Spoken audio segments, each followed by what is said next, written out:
Welcome to Wicked Nightmares Horror Stories. These are real events retold as haunting bedtime tales. Let's get into it. It was a cold March night in 1922 when the Gruber family lived quietly on a small, remote farm called Hinterkaifeck in Germany. Andreas and Kazilia Gruber, a middle-aged couple, shared the farm with their widowed daughter Victoria, her two young children, Kazilia and Joseph, and the elderly maid, Maria. The farm sat miles from the nearest village, cut off from the main road by thick snow-covered fields and dense forest. In winter, the silence was absolute, broken only by the occasional caw of a crow or the distant howl of a wolf. The kind of place where neighbors only stopped by occasionally, and letters or news from the outside world were a rare luxury. But in the days leading up to what would become one of Germany's most infamous unsolved crimes, strange things began happening that unsettled the family. Andreas noticed footprints in the snow that didn't match any of the family members. They led from the nearby forest straight to the house, disappearing again without a trace. Tools were moved or missing. A pile of firewood seemed to have been disturbed, and small items inside the house weren't where they were left. Andreas confronted the family about it, but no one admitted to anything. Then came the most chilling discovery. Traces that suggested someone had been living in the house's attic, eating scraps, moving around at night, unseen, unheard. Victoria later recounted that she would hear footsteps above her room, sometimes creaking across the floorboards. Yet when she investigated, there was no one there. Even the animals seemed uneasy. The goats and chickens acted skittish, constantly sensing something unusual lurking nearby, something that wasn't part of their normal, quiet routine. It was as if a stranger had silently made the Gruber farm their own, a presence that observed, waited, and perhaps even grew bolder with every passing day. And while Andreas could feel the tension mounting, there was no one to call, no police to warn, no neighbors close enough to intervene. The isolation that had once been a comfort now felt like a trap. Little did they know, this invisible intruder would soon cross a line that would shock not just the small Bavarian village, but the entire country, and leave a mystery that has haunted the world for over a century. Neighbors had begun noticing that something was off at Hinterkaifeck. Kazilia, the Gruber's widowed daughter, mentioned hearing strange noises at night. Not the usual creaks and groans of an old farmhouse settling in the cold, but deliberate soft footfalls, steps that moved across the floorboards above her bedroom, almost like someone pacing, watching, waiting. At first, she tried to ignore them, convincing herself it was her imagination. But the sounds didn't stop. Each night, they grew louder, more confident, as though the person making them was testing the family, observing their routines. Andreas began noticing his tools disappearing or being misplaced. Small things at first, a hammer missing from the shed, a few pieces of wood moved from one stack to another. But then more concerning signs appeared. Items inside the house being used or shifted, the firewood pile disturbed, traces of food eaten that no one in the family admitted touching. The family's livestock also started acting strangely. Goats refused to enter their stalls at night. Chickens cowered in corners, bleating at nothing. And feed, grain and fodder left for the animals, was being taken in ways that didn't make sense. It was as if someone was living on the farm, hidden in plain sight, feeding off the Gruber supplies. The maid, Maria, was among the first to confront the reality of the situation. One afternoon, while alone in the house, she heard the unmistakable sound of footsteps in the attic above her. They weren't distant. They were deliberate, pacing, shuffling, creaking across the boards. Terrified, she called Victoria into the room.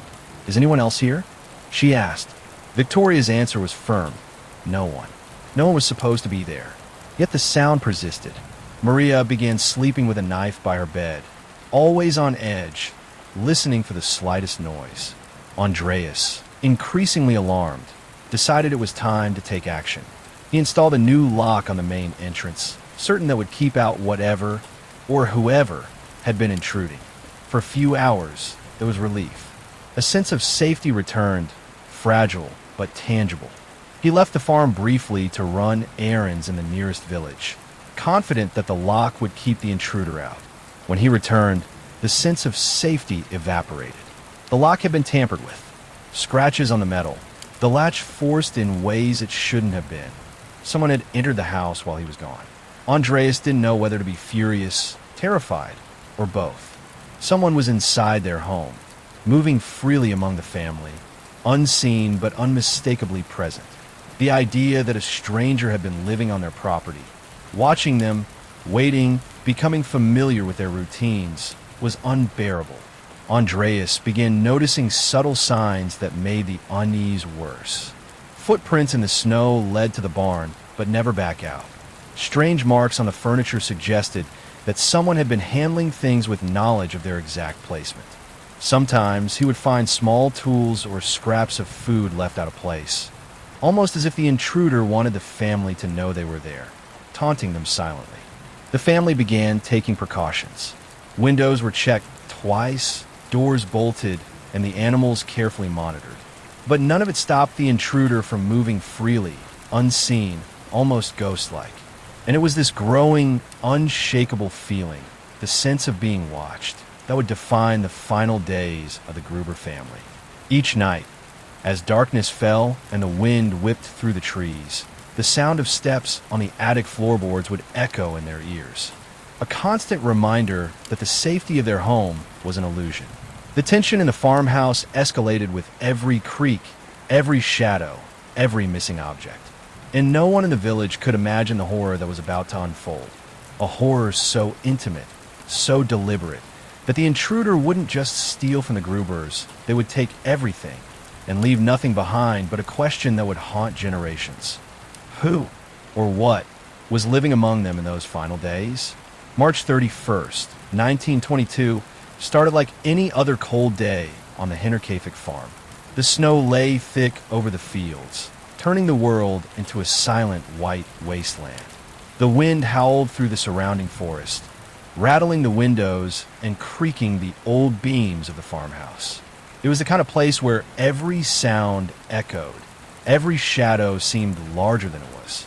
For the Gruber family, this isolation had always been a double-edged sword. Peaceful, yes, but also utterly removed from anyone who might intervene if something went wrong. Inside the house, however, tension had been quietly building for days. Strange things had been happening. Footsteps in the attic, tools moved or gone entirely, livestock behaving as if they were being watched. The family had begun noticing it all, but there was no clear explanation, no intruder seen, no footprints in the snow that matched anyone from the village. It was almost as if the farmhouse itself had been infiltrated by something invisible, something patient. That evening, Victoria Gruber went about preparing dinner, her movements careful and deliberate, perhaps trying to ignore the unease in the air. Andreas tended to the animals in the barn, making sure each pen was secure against the wind and cold. Maria, the maid, swept the floors, humming softly to herself to mask the tension. The two children played quietly in the corner of the room, unaware of the storm of danger looming over them. Outside, the snow continued to fall, covering the footprints that led into the farm from the forest, footprints that did not belong to anyone living on the property. Then came the unimaginable. The intruder, the figure that had been silently haunting the family, struck. Andreas, the head of the household, was attacked first. The pickaxe came down with terrifying force, swift and merciless. In an instant, the man who had spent his life working the land and protecting his family was gone. The killer moved through the house systematically, targeting each member of the family. Kazilia, Victoria, the children, and Maria were struck with the same brutal efficiency. The farmhouse became a scene of unimaginable horror. Blood smeared across floors and walls, overturned furniture hinting at moments of struggle, yet no evidence that anyone had survived long enough to fight back. The violence was personal, yet methodical, almost ritualistic in the cold detachment with which it was carried out. But the terror of Hinterkaifeck didn't end with the murders. The true nightmare lay in what happened afterward. The killer did not flee. Whoever it was, they remained on the farm, moving freely among the bodies. They tended the animals, fed them, even handled chores in a way that suggested intimate knowledge of the household routines. Someone, or something, had taken up residence above and among the dead, walking in silence through the rooms that had moments before been filled with life. Neighbors first grew suspicious when the Grubers failed to appear in the village for days. Milk delivery stopped. Eggs and produce that the family usually sold at the local market went unsold. Questions began to rise quietly at first, then louder as concern turned into alarm. When finally a small group of villagers ventured to check the farm, they were confronted with a sight that would haunt them forever. The farmhouse was eerily silent, almost frozen in time. Inside, the bodies of Andreas, Kazilia, Victoria, the two children, and Maria were discovered. The brutality was shocking, but even more disturbing was the surreal nature of the scene. Chores half finished, animals fed, a sense of normalcy in the midst of slaughter. Whoever had committed the murders had done so with chilling deliberation and stayed long enough afterward to create an almost surreal, haunting tableau. Authorities struggled to make sense of it. There was no clear motive, no sign of robbery, and nothing to indicate who might have carried out such a precise and cruel act. The isolation of the farm, the unexplained premonitory signs, and the audacity of the killer suggested someone who not only knew the family intimately, but also understood the layout of the farm and the routines of the household. This was not a random act of violence. It was calculated, patient, and terrifying in its familiarity. Over the following weeks, dozens of suspects were interrogated. Relatives, neighbors, former employees, all were considered. Yet no one was ever convicted. No single clue could definitively point to the murderer, leaving Hinterkaifeck as one of the most chilling, unsolved crimes in history. And perhaps the most disturbing aspect of all, the thought that for days, someone had lived among the Grubers' dead bodies, feeding their livestock, going about their chores, and vanishing into the snow without leaving a trace. To this day, Hinterkaifeck remains a nightmare frozen in time, a story of isolation, patience, and unimaginable horror. It is a reminder that sometimes the most terrifying monsters are not those we imagine lurking in the woods, but those who live quietly among us, watching, waiting, and knowing exactly how to strike when a moment is right. When authorities finally arrived at Hinterkaifeck, the scene was one they would never forget. The farmhouse was eerily silent, almost frozen in time. The bodies of Andreas, Kazilia, Victoria, the children, and Maria were discovered, each struck with a pickaxe in a manner so brutal it was hard to comprehend. The investigators immediately realized they were dealing with a crime unlike any other, a calculated massacre in an isolated farmhouse, followed by the almost impossible act of the killer living among the victims for days afterward. The authorities began questioning everyone connected to the family. Relatives, neighbors, and former employees were interrogated repeatedly. Everyone had theories, jealousy, revenge, a personal dispute, but none of them fit the evidence. There was no robbery, nothing of value had been taken, and yet the killer had moved through the house with confidence, as if they knew the Grubers' routines intimately. It was almost impossible to imagine someone committing such acts and remaining undetected in a house that was both small and isolated. The investigators focused on those closest to the family first. Some suspected a disgruntled former employee. Others suggested distant relatives who might have had disputes over inheritance. Even Victoria's stepchildren were questioned. But no matter how deeply they dug, no one had a solid alibi. No one left behind enough evidence to charge. Footprints in the snow led toward the house, but vanished without a trace. It was as if the murderer had melted into the forest, leaving behind only questions and terror. One of the strangest aspects of the investigation was the attic. Authorities found evidence that someone had indeed been living there, scraps of food, broken items, and signs of habitation. Whoever it was had been close enough to the family to move unseen, yet far enough away to avoid detection. It was almost as if the killer had been observing them for weeks, waiting for the perfect moment to strike. The villagers were terrified. Rumors spread quickly. Some whispered of a ghost haunting the farmhouse. Others believed a family feud had finally turned deadly. Newspapers published sensationalized accounts of the massacre, fueling public fear. Hinterkaifeck became synonymous with terror, isolation, and the unexplainable. Despite exhaustive investigations, the case grew colder with each passing year. Inquiries were reopened multiple times, new theories were proposed, and modern forensic techniques have even been applied, but the killer was never identified. For decades, the question lingered. Who had the patience, the knowledge, and the sheer audacity to commit such a crime and remain on the farm with the bodies for days afterward? Hinterkaifeck wasn't just a murder, it was a study in psychological horror. The family had been aware, in some vague way, that they were being watched, that something was not right, and yet they could never have imagined the nightmare that awaited them. The investigation uncovered many theories, some more plausible than others, but none could explain the calculated terror of a killer who felt comfortable enough to move among the dead without fear. Even today, Hinterkaifeck is studied by criminologists and historians as one of the most chilling unsolved crimes in history. It challenges everything we think we know about human behavior, patience, and the capacity for cruelty. The farm may have been remote, but the horror of that night echoed far beyond the snow-covered fields. A chilling reminder that sometimes the most terrifying monsters are those who quietly observe, wait, and strike when we least expect it. Even decades later, Hinterkaifeck remains one of the most unsettling unsolved crimes in history. The brutality of the murders, the eerie signs in the days before the tragedy, and the horrifying detail that the killer stayed on the farm with the bodies. These elements have kept the story alive in the public imagination. But what really haunts people is that no one knows who did it or why. Over the years, countless theories have been proposed.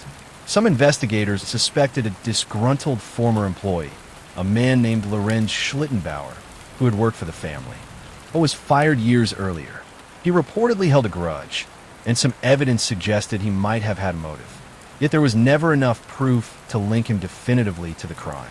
Others speculated that a distant relative seeking inheritance or revenge could have been responsible. Some even pointed to Victoria's stepchildren, though motives were weak and timelines didn't match. There were suggestions of a wandering vagrant or someone with mental instability who knew the family and farm well. But every lead seemed to dissolve like snow in spring, leaving the case cold, unsolved, and endlessly mysterious. There's also the chilling idea that the killer may have lived in the attic for days before the murders, slowly learning the family's routines, observing their movements, almost like a predator studying its prey. Imagine someone walking among you every day, unseen, waiting for the exact right moment to strike, and then acting with calculated brutality. It's a thought that keeps historians and true crime enthusiasts alike awake at night. Hinterkaifeck has become a case study in human psychology, isolation, and obsession. It's been examined in books, documentaries, and podcasts, not only for the crime itself, but for the almost supernatural patience and boldness of the killer. Some have suggested that the story taps into a primal fear, the fear that the threat isn't outside, it's inside, quiet, patient, and invisible until it's too late. The farm itself is long gone, but the legend remains. Visitors to the site report an uneasy feeling, a sense of being watched, even though the farmhouse no longer stands. And perhaps that's the most enduring horror of Hinterkaifeck. Not just the murders, but the lingering question, who could commit such a crime and why? In the end, Hinterkaifeck reminds us that some mysteries never get solved and some nightmares refuse to end. New Orleans, 1918. The city was alive with the sounds of jazz, the horns and drums carrying through the streets in celebration of life returning after the horrors of World War I. But beneath the music, there was an undercurrent of tension. Families lived in constant fear of the Spanish flu, which had already claimed tens of thousands of lives across the country. Hospitals were overwhelmed, streets were quieter than they should have been, and the city was on edge. In this fragile environment, terror came not from disease or war, but from a man who would become known only as the Axeman. The first attack set the tone for what would become a nightmare that gripped New Orleans. Joseph Maggio, a 45-year-old grocer, and his wife were asleep in their home when an unknown intruder quietly entered through an unlocked door. The weapon? An axe taken from their own home, a tool meant for labor and construction, now repurposed as an instrument of death. Maggio was struck repeatedly, the blows leaving him broken and barely clinging to life. His wife, in a desperate attempt to survive, hid in a corner, holding her breath as she listened to the intruder move through the house. By some miracle, she survived, but the horror she witnessed would be burned into her memory forever. News of the attack spread quickly, and fear radiated through the city like wildfire. The Axeman wasn't just a murderer, he was audacious. He didn't leave warnings, notes, or demands. He didn't steal valuables. He entered homes quietly, attacked brutally, and vanished without a trace. And the most terrifying part? There was no pattern, no logic, no discernible motive.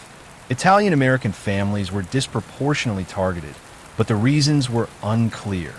Some victims were killed, some left alive. It was random, chaotic, and utterly unnerving. Overnight, New Orleans transformed. Families bolted their doors, nailed windows shut, and slept with guns or knives under their pillows. Some households refused to sleep at all, keeping candles burning and lanterns lit to ward off the darkness. Even streets that were normally bustling fell silent at night. People no longer walked alone, afraid that a shadowy figure could be lurking outside their home, waiting for the perfect moment to strike. The psychological impact was as terrifying as the murders themselves. Residents whispered about the killer in the shadows, imagining him slipping through alleys, climbing staircases, moving silently from one home to the next. The city's imagination turned against itself. Any creak of a floorboard, any gust of wind rattling a shutter became the sound of the Axeman's approach. Families began to suspect one another, unsure who could be trusted, wondering if the maniac was someone they knew, a neighbor, a friend, perhaps even a relative.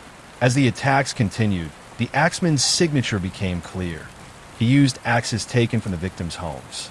He left few clues, and when survivors recounted the attacks, they described a calm, methodical intruder who seemed in control of every moment, every movement. There were no frantic struggles that could be traced to an outside hand. The killer entered at will, attacked at will, and left behind a sense of helplessness that rippled through the entire city. By late 1918, residents lived in a near constant state of fear. Some families refused to leave their homes during the day, expecting that the Axeman might strike at night when they were vulnerable. Neighborhood watch groups formed, with men patrolling the streets carrying clubs, pistols, and shotguns. Children were kept inside, afraid to play in the once lively streets. Even the music, normally a symbol of life and joy, became a reminder of the warning letters the Axeman would soon send. A warning that some who embraced it might survive, while those who ignored it risked death. The terror was compounded by the fact that no one could predict the Axeman's next move. Unlike a typical criminal who had a motive, a pattern, or a connection to the victims, the Axeman's attacks seemed completely arbitrary. Italian-American families, grocers, bakers, and ordinary working-class households alike could be struck. This randomness made him invisible and omnipresent at the same time. Every creak, every shadow, every sound in the night became suspect. Every home felt like a potential death trap, and the city collectively held its breath, waiting for the next attack. In the weeks and months that followed, the Axeman became more than a killer. He became a legend. People spoke of him in hushed tones, describing him almost like a specter. Some claimed to have glimpsed a shadowy figure in alleys or at windows. Others swore they could hear the faint sound of an axe scraping against wood in the dead of night. The city's pulse was controlled not by jazz or the recovery from war or illness, but by fear of a man who moved unseen, struck without warning, and vanished as if he were a ghost. By the time the first letters arrived in local newspapers, the city was primed for terror. The Axeman wrote not to reveal his identity or motive, but to manipulate and taunt. He promised that households playing jazz would be spared, a bizarre rule that forced the city to obey him, turning homes into impromptu dance halls. Music became survival, and the city wavered between defiance and fear, dancing in candlelight while the killer prowled the streets outside. As if the attacks themselves weren't terrifying enough, the Axeman added a new layer of psychological torment. He began sending letters.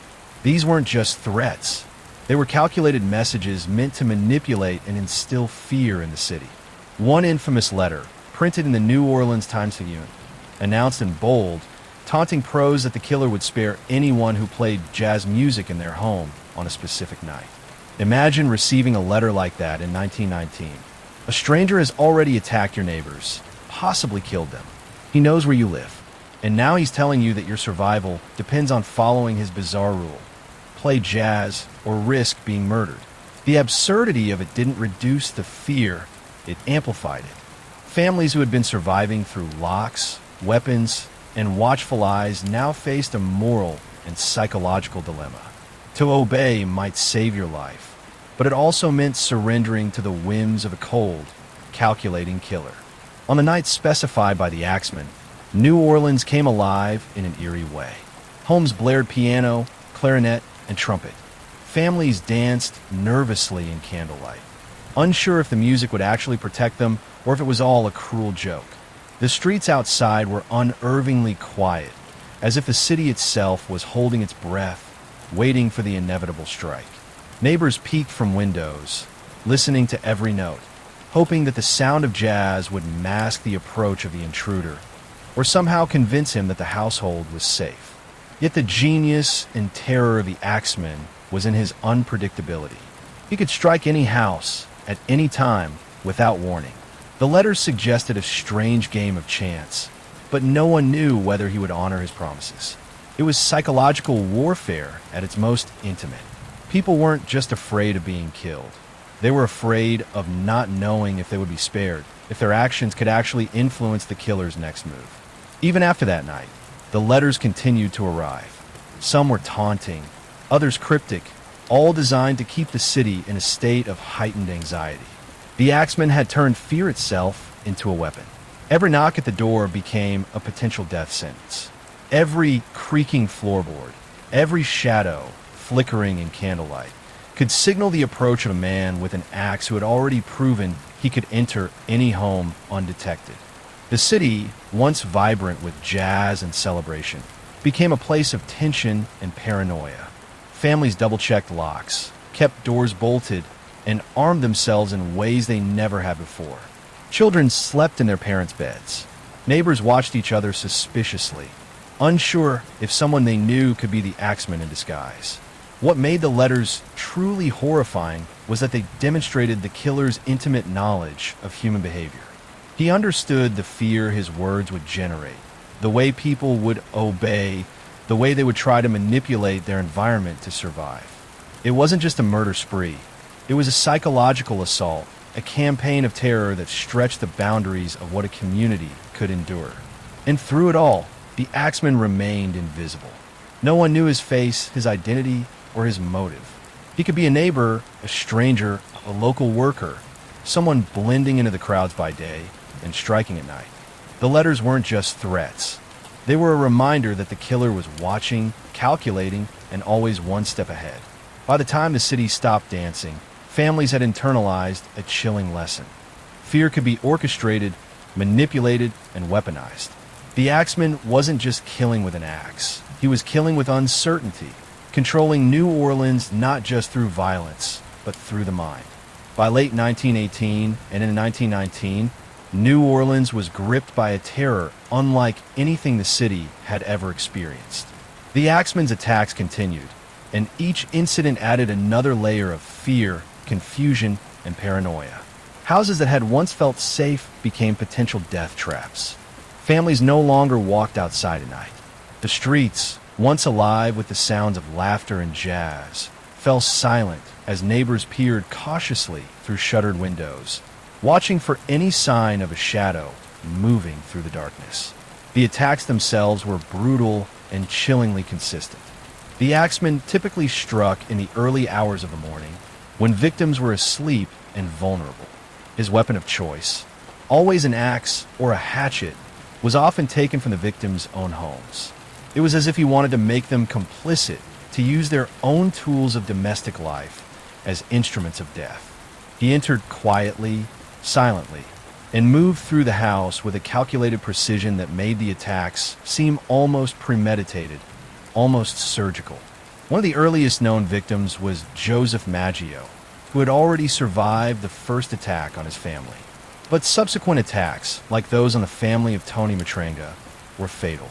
In these assaults, the axeman struck with a savage efficiency, leaving blood and chaos behind. In some cases, the attacks were interrupted by survivors who screamed or fought back, creating scenes of panic in otherwise quiet households. Yet even when families survived, the psychological trauma lasted a lifetime. People didn't just fear death, they feared the randomness, the knowledge that at any moment the axeman could appear, take an axe from their own home, and leave their lives shattered. What made the attacks even more terrifying was the randomness. While Italian-American families were disproportionately targeted, there was no discernible motive.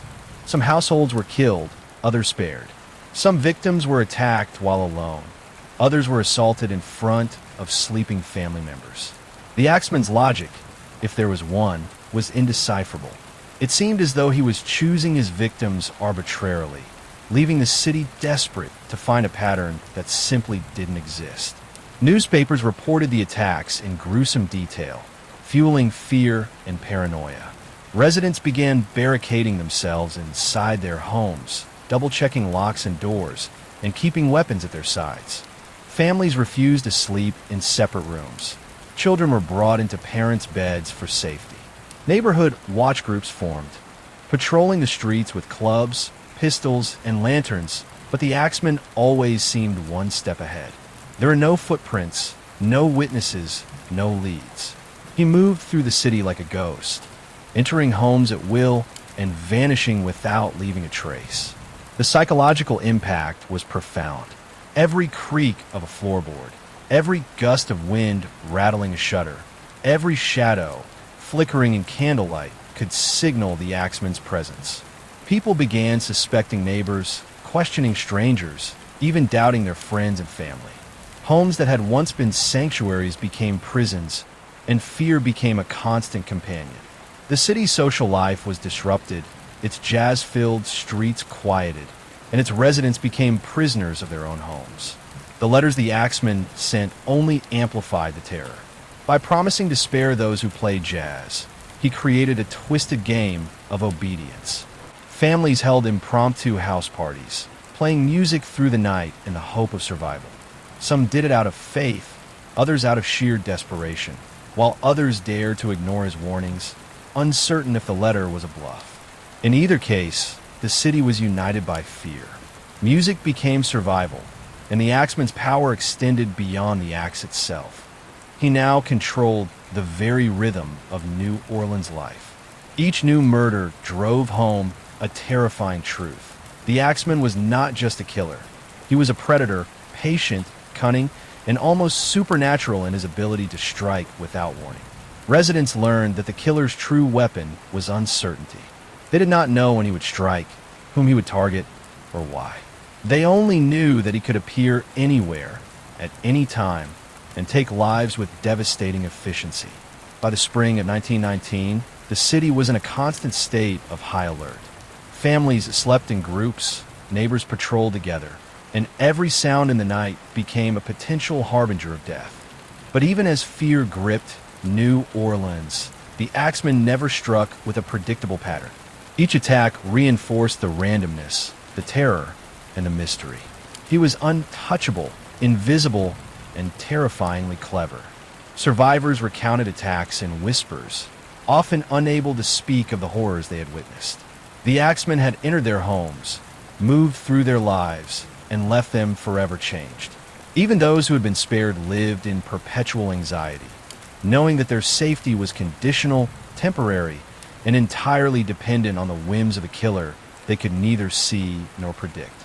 And through it all, New Orleans began to feel like a city under siege, a place where the mundane, sleeping in your own bed, preparing dinner, or even playing music could become deadly.